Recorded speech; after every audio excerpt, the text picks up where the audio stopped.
आज के इस वीडियो लेक्चर में आप सभी का स्वागत है। जैसा कि हमने अपने पिछले वीडियो लेक्चर में देखा था basic information about the deck, तो उसी वीडियो सीरीज को उसी लेक्चर को हम कंटिन्यू करते हुए आज कुछ और इन्फॉर्मेशन कलेक्ट करते हैं डायरेक्ट असाइक्लिक ग्राफ के बारे में। तो चलिए शुरू करते हैं आज का ये वीडियो लेक्चर।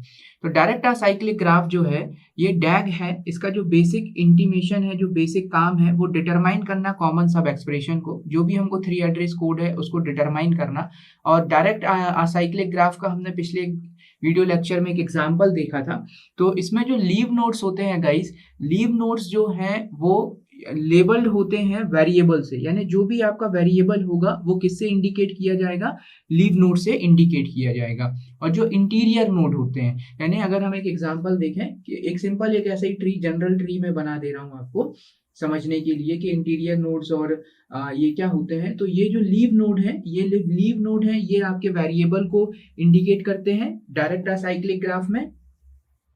और ये जो इंटरमीडिएट नोड होते हैं, इंटरमीडिएट नोड जो होते हैं ये ऑपरेटर्स को डिनोट करते हैं। तो ऑपरेटर्स जो होंगे इनको ये डिनोट करेगा, यानी प्लस हो जाएगा, एस्ट्रिक हो जाएगा, माइनस हो जाएगा, व्हाटएवर, और टेम्परेरीज वैल्यू को ये जनरली डिनोट करते हैं। तो ये तो हुआ guys additional information about the direct acyclic graph. तो चलिए हम एक और एग्जांपल हम देखते हैं। जैसे कि मान के चलिए कि हमें एक कोड दिया हुआ है, 3 एड्रेस कोड हम मान लेते हैं कि हमें ये दिया है a equals to a plus B और b equals to a plus of c and z equals to, ये हमें दिया हुआ है a एस्ट्रिक ऑफ b। तो हमें क्या करना है गाइज, इसके लिए एक डायरेक्ट असाइक्लिक ग्राफ बनाना है। तो स्टार्ट करते हैं डायरेक्ट असाइक्लिक ग्राफ बनाना है इसके लिए। तो गाइज स्टार्ट करते हैं, हमने यहाँ पे ले लिया सबसे पहला एक्सप्रेशन ये, और यहाँ पर ऑपरेटर जो है वो यूज हो रहा है ए और बी के लिए। अच्छा, one more important thing guys, जब भी आपको इस तरह के कोड मिले तो इस तरह के कोड में ये जो ऑपरेटर के लेफ्ट हैंड साइड पर जो चीज होती हैं, ये जो भी वेरिएबल ऑपरेटर के लेफ्ट हैंड साइड पर होंगे उनको आप ट्री में भी लेफ्ट हैंड साइड पर ही इंडिकेट करना है। और जो ऑपरेटर के राइट हैंड साइड पर होगा वो नोड के राइट हैंड साइड पर आएगा, यानी ऑपरेटर के राइट हैंड साइड पर आएगा। ओके, तो यहाँ पर a प्लस बी, तो अपन इसको फॉर्मुलेट कर लेते हैं, डायरेक्ट असाइक्लिक ग्राफ बना लेते हैं इसके लिए। तो ये हो गया हमारा a प्लस बी रेडी, और ये जो नोड है ये a को इंडिकेट करता है। आगे बढ़ते हैं, ये हमारा कंप्लीट हो गया। अब हम b की बात करते हैं कि b, तो यहाँ पर b जो है वो c को यूज कर रहा है। ओके, और b जो है b बराबर बता रहा है a प्लस सी। तो a तो हमारे पास ऑलरेडी है, a ऑलरेडी है। अब हमें क्या करना है, प्लस साइन का यूज करना है और c को इंडिकेट करना है। तो ये हमने बनाया c और ये हमारा c, और ये जो a ऑलरेडी डिनोटेड है इसको हमने यहाँ पर अटैच कर दिया। फाइनल ये हमारा जो बन गया, ये नोड बन गया b। अब ये नोड b बन गया, और z जो है वो एस्ट्रिक के साथ काम करता है, तो ये एस्ट्रिक है, और लेफ्ट हैंड साइड पर यहाँ पर ये आ जाएगा a, और राइट हैंड साइड पर ये आ जाएगा b, और ये यहाँ पे बन गया एक साइकिल। तो this is the direct acyclic graph representation for this particular code segment. एक और एग्जांपल देखते हैं। अगर हमारे पास एक एग्जांपल जो दिया है वो ये दिया है कि एक नया एग्जांपल देख लेते हैं। ये नया एग्जांपल है a asterisk b, okay, then plus of a again asterisk b, clear, then minus, इसको यहाँ पे पैक कर देते हैं पैरेंथेसिस लगा के, देन माइनस, फिर माइनस होके हमको जो अगला कोड मिलता है वो मिलता है c asterisk of d, c asterisk of d, clear, c asterisk of d, then plus, फिर हमें मिलता है c एस्ट्रिक ऑफ d, और ये भी हमारा पैक हो गया। तो जैसा कि डायरेक्ट असाइक्लिक ग्राफ का जो फीचर है, कैरेक्टरिस्टिक्स है, वो क्या कहता है, वो ये कहता है कि कॉमन सब एक्सप्रेशन को आइडेंटिफाई करना है। जैसे कि इस एग्जांपल में आप देख रहे हैं कि हमारे पास common sub expression c asterisk of d repeated है, ये रिपीटेड है, ये रिपीटेड है, और ये रिपीटेड है। कॉमन सब एक्सप्रेशन गाइस, यानी कि जो वेरिएबल का रिपीटिशन होना, या एक जैसे ए एस्ट्रिक बी 2 बार आ गया, इनका रिपीटिशन होना, यही तो कॉमन सब एक्सप्रेशन कहलाते हैं। चलिए इसके लिए हम एक डायरेक्ट असाइक्लिक ग्राफ बनाते हैं। तो सबसे पहला जो है ये हमने ये ले लिया a एस्ट्रिक ऑफ b, तो यहाँ पर a asterisk as just few minutes before हमने डिस्कस किया कि जो लेफ्ट हैंड साइड पर होगा उसको लेफ्ट हैंड साइड पर ही लिखेंगे। तो ये हमारा लेफ्ट हैंड साइड पर आ गया ए, और ये हमारा बी जो है ये हमारा राइट हैंड साइड पर आ गया बी। अब गाइज ये जो चीज है ये क्या हो रही है, प्लस के साथ रिपीट हो रही है। तो अगर हम इसको कंप्यूट करते हैं, सिर्फ इसको कंप्यूट करते हैं, तो ये कंप्यूट होके हमको मिलता है ए एस्ट्रिक ऑफ बी। अब A asterisk of B plus के साथ फिर से ए एस्ट्रिक ऑफ बी आ जाता है, यानी हमको 2 बार ये चीज चाहिए। तो यहाँ पर मैं कर देता हूँ प्लस साइन। अब यहाँ से एक बार गया ए एस्ट्रिक ऑफ बी, और यही चीज कंप्यूट होके एक बार यहाँ से चला गया, तो यही चीज हमको यहाँ 2 बार मिल गई। तो ये बना हमारे पास एक डैग। क्लियर? अब सी के लिए भी यही काम कर लेते हैं। तो सी के लिए हमारे पास एस्ट्रिक है, तो यहाँ पर सी एस्ट्रिक बनाया, यहाँ पे लिख लिया हमने सी, लेफ्ट हैंड साइड पर, राइट हैंड साइड पर हमको है डी। इसका कंप्यूटेशन देखेंगे तो ये मिलता है सी एस्ट्रिक ऑफ डी, एक बार मिल गया। ओके, और अब हमें क्या करना है, इसको भी प्लस करना है, तो यहाँ हम प्लस लगा लेते हैं। तो ये आया 1 time C asterisk of D, और ये आया 2nd time C asterisk of D compute होके। अब सी एस्ट्रिक ऑफ डी और प्लस होके यहाँ पे फाइनल क्या मिला, प्लस होके फाइनल हमको मिला है C asterisk of D plus of C asterisk of D. Similarly यहाँ पर क्या मिला हमको, इस वाले नोड पर, ये नोड की बात कर रहे हैं, तो ए एस्ट्रिक ऑफ बी इधर से गया था, फिर इधर से आ गया एक और ए एस्ट्रिक ऑफ बी।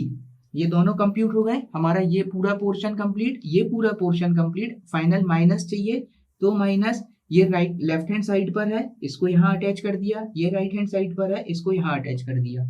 तो ये हमारा एक डायरेक्ट असाइक्लिक ग्राफ इस पर्टिकुलर एक्सप्रेशंस के लिए रेडी हो गया। तो हम एक और एग्जांपल देख लेते हैं इसी सीरीज को कंटिन्यू करते हुए डैग का। हमारे पास एक क्वेश्चन है, इसका डैग रिप्रेजेंटेशन हमको बनाना है।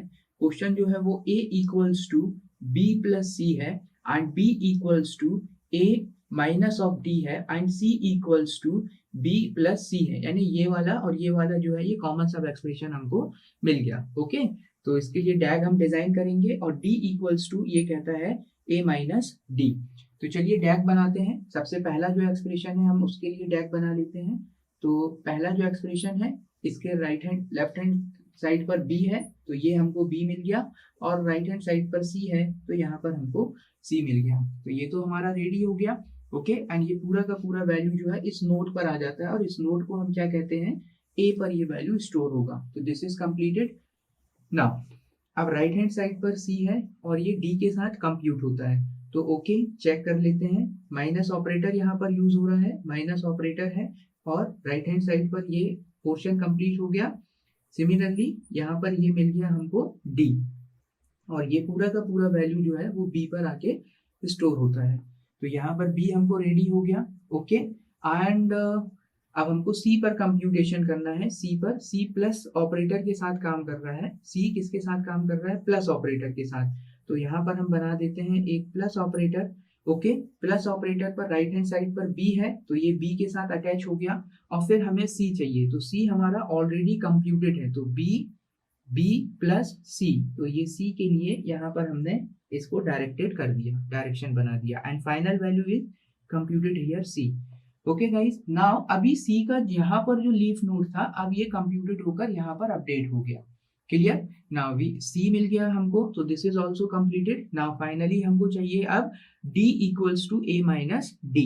तो d equals to a minus d चाहिए है, तो a तो हमारे पास ऑलरेडी है, माइनस भी हमारे पास है, और d भी हमारे पास है, तो a माइनस d।